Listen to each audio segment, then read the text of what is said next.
Hey everyone, welcome back to Paranormal Asia. Tonight's true story is widely shared across Asia. Our narrator is Arun, a midnight call center agent. His sister Mira, a trainee nurse, a careful driver named Mr. Han, two night riders, and one unseen passenger nobody admits inviting. They will matter before dawn. Before we go further, tell me in the comments where are you watching from and what time is it there right now. Keep that time in mind, because time matters on night buses, especially the back row, where minutes stretch thin and strangers feel a little less living. Don't forget your answer. Kuala Lumpur, after midnight, hums like a fluorescent beehive. Rain glosses the streets, and the last Route 88 lumbers in. Arun hates taxis after overtime, so buses feel safer, cheaper, predictable. That night, a handwritten note on the glass warned softly, "Avoid the back row during Ghost Month." Locals know. If you're new to Asia, hungry ghost traditions say the dead wander for food, incense, and a seat. Some drivers leave the last row empty as an offering, a moving altar. Sit there and you might play host. The problem is, some guests never leave quietly, especially on wet nights. Mira finishes her late shift at University Hospital and texts Arun to wait. Mr. Han, the driver, burns sandalwood chips in a tiny tin under the dash. Two regulars board, an auntie with market bags and a student with headphones. The last row sits shining, dry, empty, like saved space. Arun sits mid-bus, aisle seat, counting stops the way anxious people count heartbeats. He works nights because the world feels quieter then, except it isn't. He notices the driver checking the rear mirror too often. There is nothing visible there, yet the mirror seems heavier, like it's carrying breath. Tonight. At the third stop, a wind smell curls in. Damp rice, incense ash, metal like old coins. No doors opened. The auntie clutches her bags anyway, murmuring into her sleeve. The student raises his volume. Mr. Han taps the dash twice. Arun checks the back row. Still empty, or looks empty. A flicker passes through the glass. A thin reflection that doesn't match anyone sitting down. It slides along the windows like a wet finger drawing lines. Arun blinks hard. The note from the shelter returns to him. Avoid the back row. He tells himself it's superstition, until something answers superstition. Mira messages that she's boarding soon at the roundabout, 3 stops away. She asks him not to sit near the back. Nurses inherit too many stories from ambulance crews. He laughs silently, pockets buzzing in his palm. The bus slows. In the mirror, Mr. Han looks relieved, then worried, suddenly. As the bus brakes, the last row's middle cushion sinks, slow as someone easing into it. No footsteps, no coat rustle, just a dent holding its shape. The auntie refuses to glance back. The student pretends ignorance. Arun watches the indent breathe, rise and settle like sleeping. He stops blinking. Mr. Han pulls a red thread from the visor, wraps it around his wrist, and mutters something a passenger can't hear. Then he switches off the interior lights, leaving only street lamp stripes. The bus feels immediately older, like a borrowed body. The indent remains, stubborn, centered, patient, not moving yet. Mira boards with rain on her sleeves, scanning for Arun. She notices the back row last, pauses, then chooses a seat opposite him. Nurses spot missing details fast. The air is cooler toward the rear, breath fogs faintly. She texts one word, "Don't." The bus doors close anyway, too late now. Stories say if you take the back row at night, you must count your stops aloud, keep pockets closed, and never look directly at the seat beside you, even if someone calls your name. Arun thinks rules exist because mistakes do. He decides not to test them. He's cautious tonight. Stories say if you take the back row at night, you must count your stops aloud, keep pockets closed, and never look directly at the seat beside you, even if someone calls your name. Arun thinks rules exist because mistakes do. He decides not to test them. He's cautious tonight, but someone else will. When the bus empties near the depot, a soaked man boards with a ticket and dead phone, heading where Arun lives. He shivers, glances at the back row and smiles like relief. Mr. Han flinches, the seat indent curls deeper, as if welcoming. A mistake begins. This is where a true Asian bus superstition stops being a story and starts taking inventory. If you've ever ridden the last run home, you know the hum, the sway, the mirrors. Keep your timestamp ready.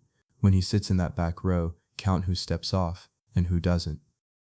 Act 1 begins like any ordinary night. Arun ends his shift, pockets his notebook, and walks to the terminal through air that smells like rain on overheated concrete. He buys a bottled tea, checks Mira's text running late, and steps aboard Route 88. Routine keeps his mind from inventing monsters. Routine also keeps real things calm, he thinks. He sits midway, counts stops as usual, and watches streetlights slide like coins into water. His shoulders ache from headsets, and there's a tiny painless ringing in his left ear he blames on caffeine. 5 rows back, the last seat glows slightly drier than everything else. Mr. Han greets regulars without words, a nod for Auntie, a glance for the student. The sandalwood tin smolders faintly. He doesn't plan to leave the back row empty because of fear. He does it because buses are shared rooms, and shared rooms deserve manners. When the mirror darkens, he pretends not to see. Wei hurries up the steps at the depot, shoes squeaking. He taps his e-wallet, apologizes for dripping water everywhere, and scans for a free spot. He wants to be home in 20 minutes, showered, asleep. He feels watched in a way he's learned to ignore, the way city people ignore stray cats. He takes the back row's middle seat because it's empty and close to the heater. The cushion sighs as he settles. Air pressure adjusts. A run's ear ringing vanishes. Mr. Han's red thread tightens. The bus doors whisper shut, and the route resumes. At first, nothing is wrong. The windshield wipers meet and separate like tired metronomes. Wei warms his hands over the heater grill and lets his eyes half close. A small ache travels from Arun's neck to his jaw, the way tension crawls when the body finally sits still. The auntie nods off. Then a draft moves along the ceiling panels toward the back, as if a door opens somewhere it shouldn't. It carries the smell of coins and old newspapers. Arun glances left. Mira has not boarded yet. He types, "Don't sit near back," then deletes it. He doesn't want to spook her. Mr. Han checks the mirror and sees the last row caught in a slightly different frame rate, half beat slower than the aisle. It's a trick of fluorescent tubes, he tells himself. He's learned the difference between bad reflections and stories that stick to your license. Tonight he chooses caution, not denial. The bus passes a shuttered temple, where paper offerings curl like sleeping leaves. A dog watches from a doorway without blinking. Wei's phone vibrates and dies again, battery jumping from 6% to 0. He presses the power button, sees his face in the black screen, and for a second, another face overlapping faintly. He blames fog. He shifts his weight and cushion yields too slowly, as if rising underneath him. He tells himself heaters do that. Arun messages Mira, "Sit near me," then pockets the phone. Mr. Han's sandalwood flares brighter, tin ticking as resin pops like bones. Arun and Mira grew up riding buses because their father never learned to drive. He said roads remember more accidents than drivers admit. He carried burnt incense in his wallet until the leather smelled like a temple. When he died, they kept the habit. Sit mid-bus, face forward, never tempt corners. Mira boards 2 stops later with damp hair tucked into her hoodie. She spots Arun in the unwelcoming back row in the same blink. A nurse's eye catalogs details automatically: condensation near vents, temperature gradient, a silvered reflection that doesn't belong to anyone present. She sits across from Arun and sets her backpack down. Mr. Han relaxes when he sees her, because nurses steady rooms the way cats steady kitchens. The old auntie wakes and pretends she never slept. The student scrolls a blue screen. Wei checks the window again. City lights smear into streaks, except one shape that holds sharp like a coat hung on air. Normal life holds if you look from far away. Bills are due. Early shifts wait. There's curry left over in Arun's fridge. Wei plans to buy new fuses tomorrow.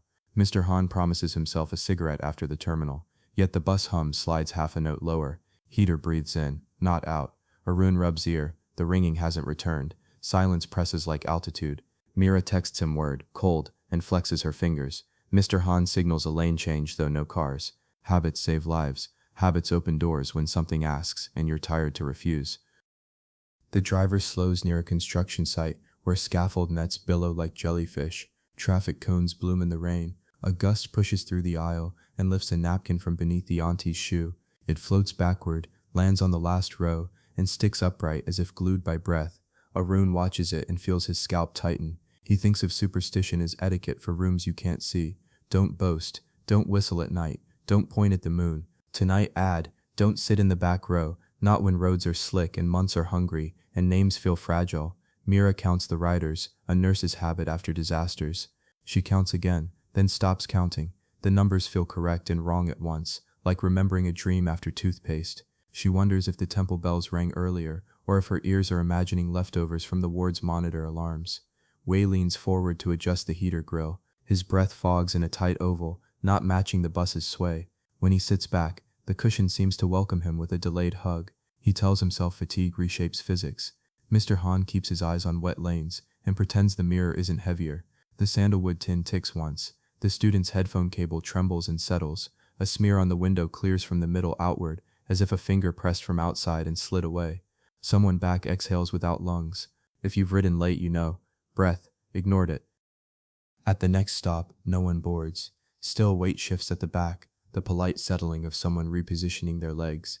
Mr. Han feels his mother's thread bite skin. He resists the urge to announce anything to his passengers. Announcements make things real. Manners keep rooms from arguing. Aran texts Mira, when we pass the roundabout, pretend you forgot something and stand. He doesn't write why. He wants to get her off without panic. She reads, nods once, and tightens her bag strap. The auntie peers through plastic and sees nothing. Seeing nothing sometimes means seeing correctly. Wei finally notices the napkin still standing on the seat beside him.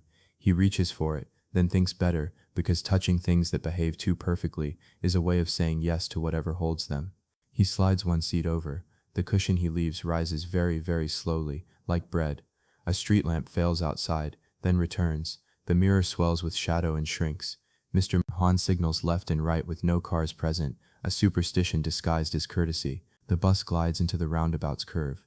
If this were only a story, he would tell the presents to leave. But this is a true night. He keeps driving. The decision is ordinary. Protect the living, escort the unseen without offense, finish the route. Arun rises at the bell, and Mira stands with him, legs shaking from shift fatigue, not fear. Behind them, fabric creaks. The bus chooses a shape to carry, for now.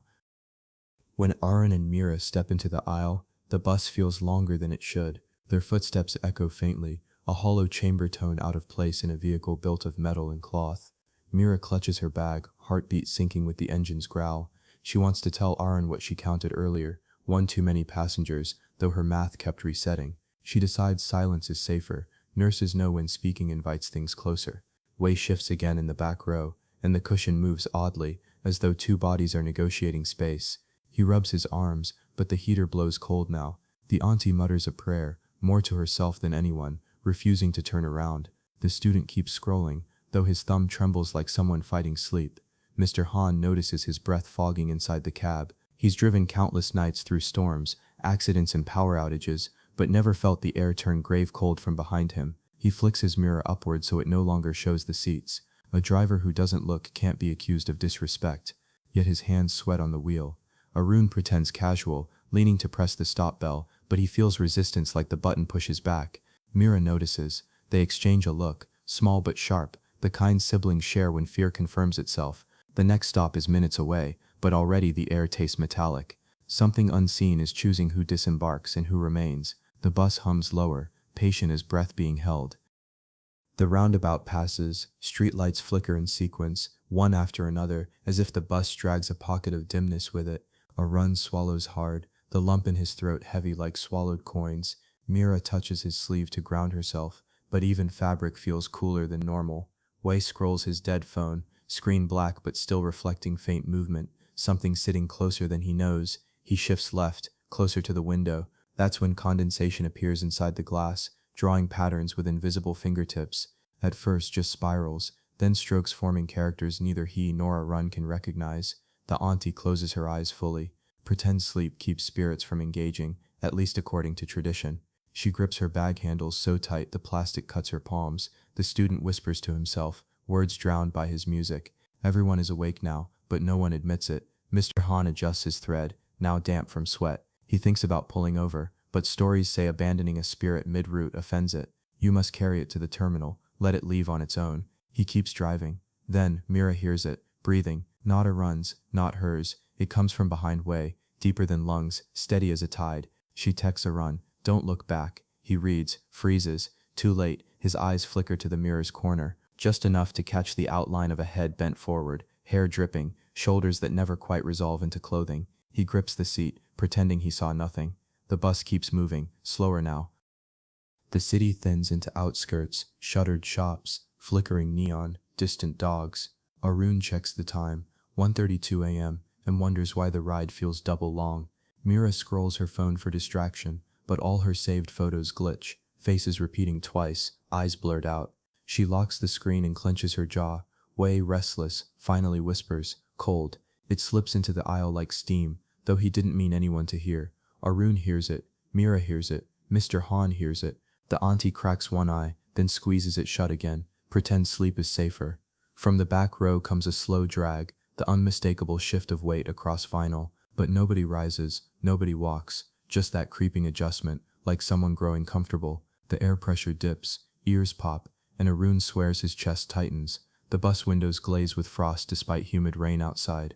Mr. Han clears his throat and speaks low, not to the passengers but to the air. "We are almost there." His words are both reassurance and warning. He doesn't name what's listening. Drivers know better. Mira notices the napkin from earlier, still stuck upright on the seat beside Wei. Only now, the edges are damp, as if someone breathed directly on it. She wants to move forward, drag Arun by force, but the aisle feels narrowed, stretched by shadow. Instead, she grips her rosary keychain until her knuckles whiten. The bus climbs a flyover, engines whining. Beneath them, water glitters black. In the glass reflection, seats look fully occupied. Everyone, but counting aloud, still adds up to 6. The bridge seems endless, and on bridges there's nowhere to escape. Arun taps his phone nervously against his knee. He imagines excuses for stepping off. Wrong stop, sudden stomachache, phone call. But every excuse feels flimsy when something unseen already knows you're inventing. Wei finally stretches his legs. The cushion under him shifts, but not with his movement, with something heavier, opposite. He jerks upright. A wet sound brushes his ear, almost like whispering but not quite words. He shudders violently. The auntie gasps, covering her mouth immediately, afraid noise might invite notice. Mira, trained for emergencies, thinks clinically. Airway tightness, rising panic, hypothermia symptoms, but none explain the simultaneous frosting windows, the breathing sounds, the dent in cushions. She whispers prayers under her breath, rapid, half-forgotten. Every faith counts, her instructors said. Mr. Han drives faster, against instinct. Faster risks accidents, but staying longer risks something else. He grips the wheel so tightly veins stand out. His thread has frayed, small fibers breaking. He wonders if his mother would forgive him for abandoning ritual tonight. The bridge's midpoint looms, marked by 2 guardian statues barely visible in mist. The bus lights flicker as they pass. In that strobe moment, Arun swears he sees a woman seated directly behind Wei, hair wet, skin pale, mouth open wider than it should. One blink and gone. But the cushion remains dented. The mirror, angled wrong, still holds her outline, waiting for acknowledgement. The bus clears the bridge. Nobody breathes until pavement returns beneath wheels. The outskirts give way to semi-rural stretches. Few lights, fewer people. Mr. Han knows only 2 more stops before the terminal. He tells himself he can endure that long, yet endurance feels like bargaining with something that doesn't measure time the way humans do. Arun checks his phone, battery at 80 earlier, now 5. It drops to 3 in seconds. Mira's phone buzzes phantom notifications, empty when opened. Technology resists the presence, as though current leaks into whatever shares the bus. She slips it back into her pocket, refusing further proof.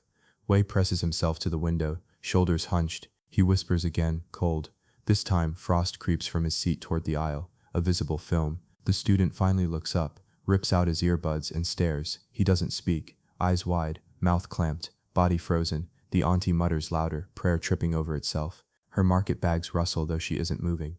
One bag tips, fruit rolls down the aisle, each piece stopping unnaturally before the back row, as though caught by invisible feet. Nobody dares pick them up. Mr. Han suddenly signals, pulls into a dim roadside clearing. Against his better judgment, he opens the doors. Rain and wind crash in. No one leaves, but the cushion dent remains heavier. Then, with the doors still open, the bus rocks once hard, as if someone unseen disembarked, or boarded. The doors shut themselves, hydraulics groaning. Mr. Han doesn't touch the controls. He swallows hard, foot shaking on the pedal. Mira grips Arun's hand. The bus rolls on, and for the first time, even Mr. Han whispers a prayer. The bus nears its last stretch, rain thickens, and the road becomes a tunnel of water and light. Everyone feels it. Something is about to decide. Arun presses his knees together, silently counting each breath. Mira leans forward, whispering prayers into her sleeve, words drowned by the storm. Mira is trembling uncontrollably now, arms wrapped across his chest. The cushion under him pulses faintly, as though lungs inflate inside the seat. His eyes dart to the mirror once, twice, and both times he sees the same pale woman hunched behind him. Hair wet, face slack, skin shining with the gray sheen of drowned bodies. Mr. Han clenches the wheel, chanting old words from his village dialect. the ones meant to calm wandering spirits. His thread bites his wrist like fire, frayed down to a single strand. He wishes he had incense sticks instead of resin, but rituals only matter if the spirit wants them to. The auntie finally lifts her head, voice shaking as she whispers, "Don't look back." She says it once, twice, louder each time, until the student joins, echoing, almost chanting, "Don't look back." Their words overlap the storm, creating a rhythm that belongs more to temples than to buses. The presence shifts. A sigh passes through the aisle, carrying the smell of stagnant pond water. Arun nearly retches. Mira grips his hand hard enough to hurt. Wei turns instinctively toward the sound, his mistake. His scream catches in his throat as he stares full into the face waiting behind him. Wei's eyes lock on a face no living person should ever see so close. The woman's mouth stretches impossibly wide, teeth small and endless like fish bones. Her hair drips black water onto his shoulders. His scream never leaves. It dies inside his chest. His skin blanches, lips violet. Arun leaps up, but Mira yanks him back. "Don't interfere," her look says without words. Nurses know, touching the claimed is dangerous. The auntie covers her ears. The student stares openly now, transfixed, tears rolling down his cheeks without sound. Every passenger is frozen between fight and surrender. Mr. Han makes a decision. He slams the brakes, throwing the bus into a skidding halt by a roadside shrine. Red lanterns swing in the storm, half extinguished, glowing faintly like eyes. The bus shudders, lights flickering. Han yells, not to passengers, but to the unseen, "Here, your stop." His voice cracks. The doors hiss open. For a moment nothing happens. Then Wei jerks forward, body dragged as though by unseen hands. He stumbles into the aisle, face gray, veins dark beneath his skin. He looks at Arun for help, lips moving soundlessly, then collapses against the steps. Arun moves to reach him, but Mira blocks with both arms. Wei's body twitches once, then slides, not downward, not upward, but sideways, vanishing into the space between the bus and the storm. The cushion behind him rises, slowly, satisfied. A smell of incense and pond water lingers. The doors slam shut. The bus is moving again, though no one touched the controls. The silence afterward is worse than the scream that never came. Arun sits rigid, ears ringing with the absence of Wei. Mira trembles but holds her composure, rosary digging deep into her palm. The auntie rocks back and forth, whispering names of gods under her breath. The student sobs silently. Mr. Han drives, hands stiff, face wet with sweat and rain. He doesn't look in the mirror. He knows better, but his voice quivers as he speaks. Don't call to him. Don't answer if he calls back. He knows passengers lost this way sometimes return, seeking company. Arun feels heat rise from the floor near his shoes. He smells rice wine, sharp and sweet though no bottles exist. Then a whisper brushes his ear, unmistakably Wei's voice. "Sit with me." He squeezes Mira's hand so tight her bones ache. She whispers, "Ignore, ignore." Her eyes stay forward. The bus engine roars unnaturally, louder than mechanical parts allow.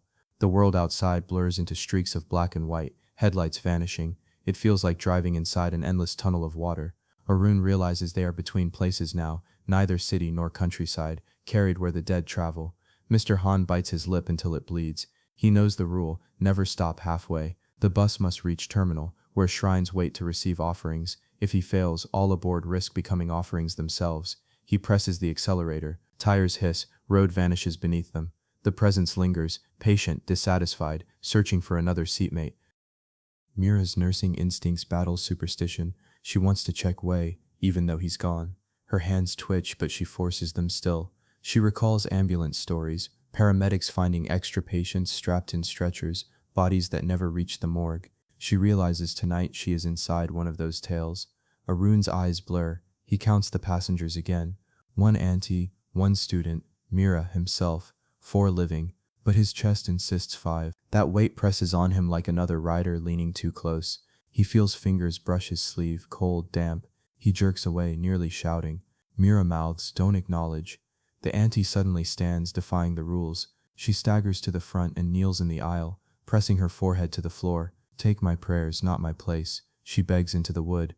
Mr. Han hisses at her to stop, but his voice falters. His red thread snaps. Instantly the bus fills with water, smell so strong it drowns the engine. Arun coughs, eyes watering.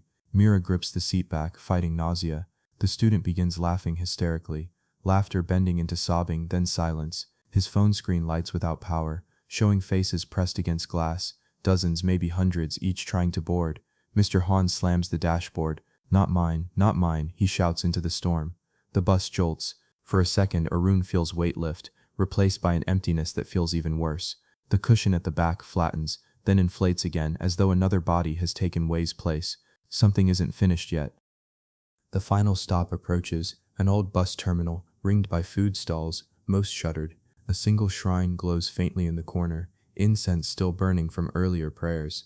Mr. Han knows if they can reach that shrine, maybe the spirit will disembark properly, but the presence resists, stretching the ride longer.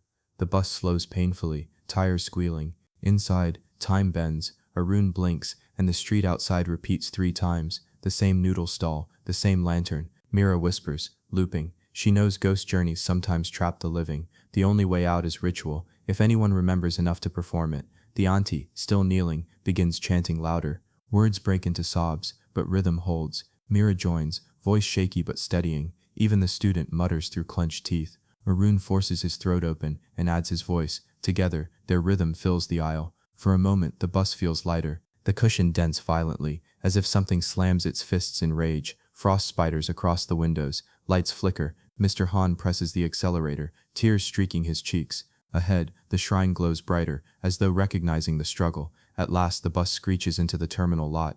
Doors hiss open on their own. Air rushes out, foul and cold. For a heartbeat, every passenger feels a weight lift from their chests. The cushion rises, empty again. Incense smoke curls inside, then vanishes. No body remains of Wei, only his damp phone, lying on the seat. Screen cracked, but still glowing faintly. One message draft unsent. Don't sit here. When dawn finally brushes the terminal, the living scatter quickly. Arun and Mira walk home in silence, their hands shaking too much for umbrellas. The auntie vanishes into side streets, her market bags lighter than before. The student disappears, phone tucked away. No music this time. Only Mr. Han lingers, kneeling before the shrine, muttering apologies. He knows one seat remained claimed, and the night nearly cost more than one life. But what happened isn't an invention. In many parts of Asia, buses and trains carry more than passengers. During the lunar 7th month, called Hungry Ghost Month, the veil is thin. People believe spirits roam freely, seeking food, incense, or companionship. Some sit in restaurants uninvited, some board public transport. For this reason, you might notice cab drivers avoiding mirrors or bus drivers leaving back rows empty. It isn't about fear, it's etiquette for the unseen. Wei broke that etiquette. He sat where no living should, and when his cushion breathed, he belonged more to that presence than to his fellow riders. Stories across Malaysia, Singapore, and Hong Kong all echo the same warning. Never sit in the last row, especially at night.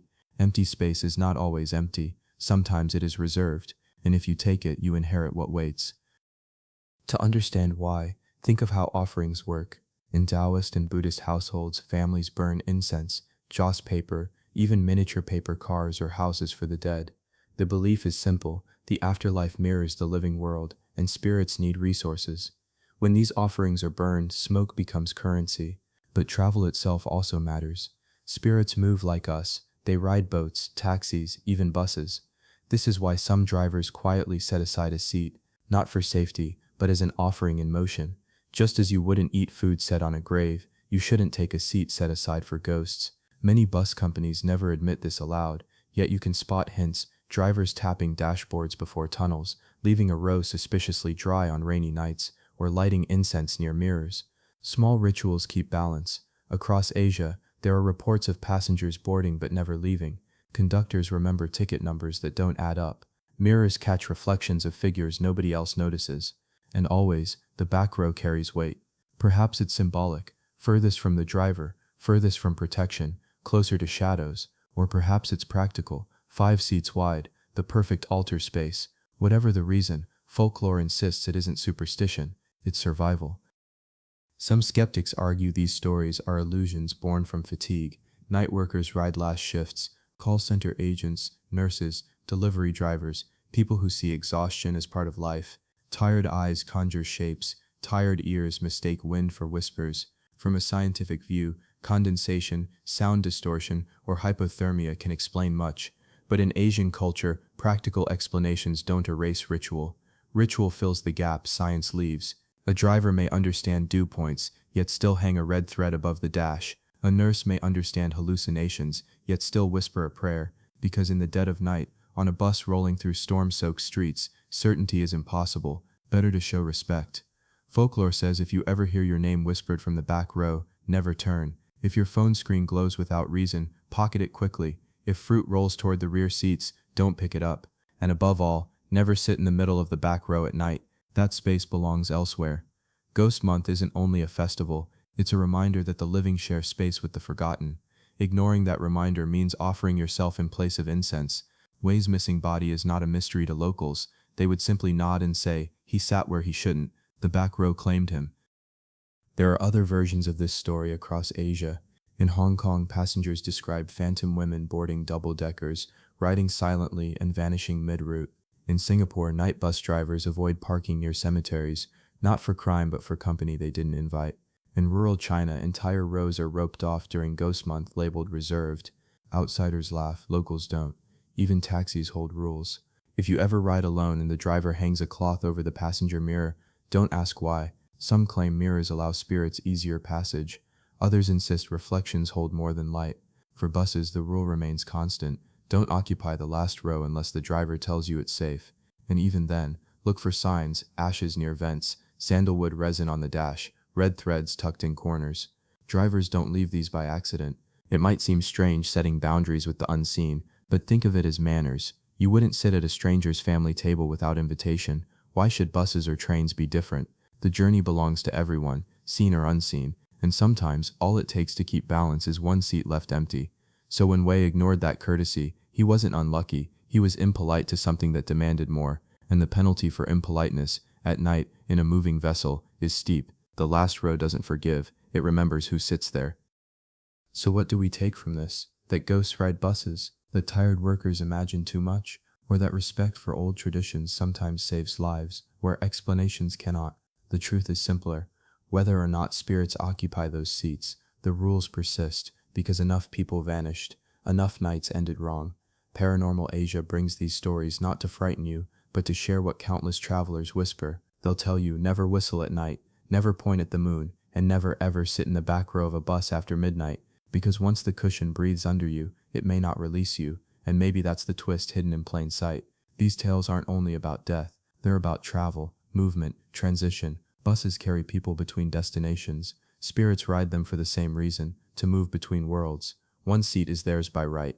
If you sit there, you volunteer to cross with them. So next time you ride a late-night bus, look closely at the back row. If it's dry when everything else is wet, if the cushion sinks though no one sits there, if the driver's mirror looks heavier than it should, choose another seat. Don't test the etiquette. Tell me, would you dare sit there knowing this story? Or would you leave that row empty for whoever waits? Because the bus is still running tonight. The last row is still empty. And maybe, just maybe, it isn't. That's all for tonight. If your room feels a little colder now, don't worry. Stories sometimes linger longer than the voices that tell them. Just don't glance at the empty chair behind you. Some seats are better left unfilled. We'll leave the bus here, but the night isn't finished. Another path waits, another story already unfolding. When you're ready, follow us into the next tale on Paranormal Asia. We'll be there, waiting in the dark.